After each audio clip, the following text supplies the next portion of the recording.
सगळ्यात आधी तुम्ही ही आंबावडी बघा, काय मस्त तयार झाली आहे ना. नमस्कार, मी पूनम, तुमचं पूनम बेसिक रेसिपीजमध्ये पुन्हा एकदा खूप खूप मनापासून स्वागत करते. आंब्याचा सीझन चालू झाला की आंब्याचे आपण विविध पदार्थ बनवून खात असतो. त्यातली सगळ्यांना आवडणारी ओला नारळ व आंब्याची वडी कशी बनवायची ते बघूयात. चला तर वेळ न घालवता रेसिपीला सुरुवात करूयात. त्यासाठी मीडियम साईजचं मिक्सरचं भांडं घ्यायचं. यामध्ये एक मोठी वाटी भरून मी ओला नारळ घेतला आहे, ज्याची ब्राऊन कलरची पाट काढून टाकायची आणि असे छोटे तुकडे करून घ्यायचे आहे. याच ठिकाणी ना मी 2 मीडियम साईजचे आंबे स्वच्छ धुवून वरची साल काढून रफली चॉप करून यामध्ये ॲड करणार आहे. किंवा मग तुम्ही त्याच वाटीने मोजून 1 वाटी आंब्याचा रस घेतला तरीही चालेल. 1 वाटी आपल्याला यामध्ये साखर टाकायची आहे आणि पाव वाटी दुधावरची साय टाकायची.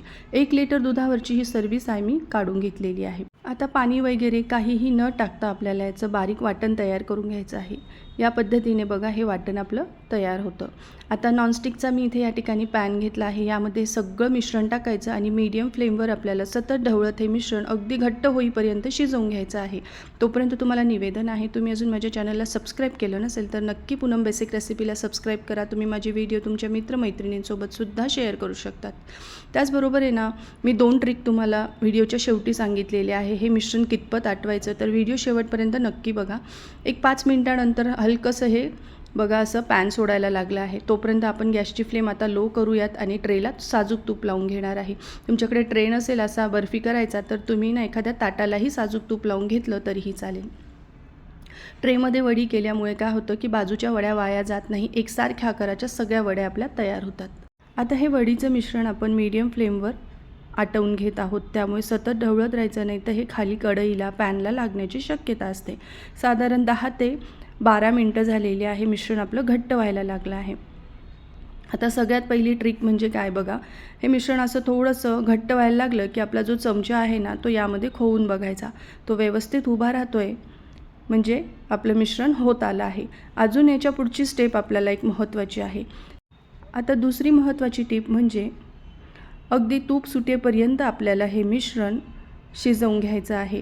आणि त्याचबरोबर जसं जसं हे मिश्रण चांगलं घट्ट व्हायला लागतं, थोडं थोडं आहे ना याचा रंग बघू शकता असा पांढरा दिसतो आपल्याला.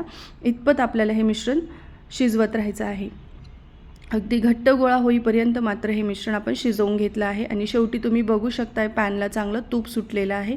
जे काही आपण साय टाकली होती ना त्याचं सगळं तूप यामध्ये तयार झालेलं आहे. आता आपलं हे मिश्रण अगदी परफेक्ट असं तयार झालेलं आहे. आता आपण हे ना ट्रेमध्ये काढून घेणार आहोत. याआधीसुद्धा हापूस आंब्याचा मोरांबा कसा बनवायचा अगदी पारंपरिक रेसिपी मी तुमच्याबरोबर शेअर केली आहे, तर पूनम बेसिक रेसिपीवर जाऊन नक्की सर्च करा.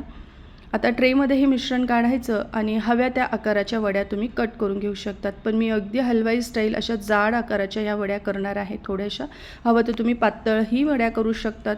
हलकंसं गरम असतानाच आपल्याला याला हे बघा या पद्धतीने कट करून घ्यायचं आहे. आणि पूर्णपणे रूम टेम्परेचरवर 4-5 तासासाठी याला गार करायचं आणि मग यामधून वड्या काढायच्या आहे. दुसऱ्या दिवशी तर पूर्णपणे गार झाल्यावर या छान खुटकुटीत होतात. तुम्ही बघू शकताय मस्त आपली आंबावडी रेडी आहे. तुम्हीसुद्धा करून बघा. रेसिपी आवडली तर कमेंट करून नक्की सांगा. धन्यवाद.